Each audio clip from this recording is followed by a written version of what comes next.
اوس د خدمت او د یووالي وخت دی، اوس د وطن د جوړول. اینجا آمدیم به مرکز توزیع تذکره و تذکره برقی بگیریم. تذکره برقی از هر لحاظ خوب است، از لحاظی که جهلی نمیشه، بایومتریک میشه، از لحاظی که تر میشه، خراب نمیشه، از هر لحاظ خوب است. و برای پاسپورت، برای هر چیز بایومتریک است، خود مشخصات انسان نشان میده.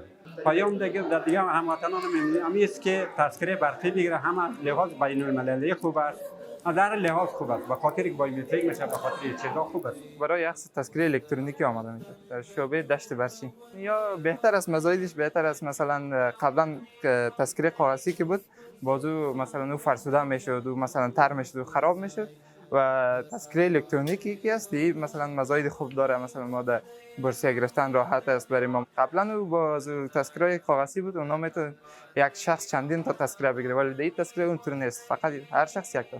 ما یا تذکره برقی میگیریم، هر جای خوب است، هر جای میرم، کشورها میرم، مثلا خارج هم گوتنم خوب است. جیب ما کوچیک است، میزنه هر جایی مثلا جیب میزنه، مثلا هر جای میرم میایم، مثلا این پاره نمیشه، به خاطر آبم خوب است. مثلا اینا جیب میزنه، مثلا آب پرتو شده، مثلا باران میامده باشه، هر جای باشه مثلا میشه خوب است. سابق کاغذ بود، کاغذ مقصد بزرگ است دیگه، هر جای برو مثلا نیاز میکنی، اینا بزرگ است میگه کوچیک بگیر، میگه هر جای باشه مثلا کوچیک خوب است میگه، و من میگم مثلا من خوب، از من خوب است دیگه. وخت دی د جوړونې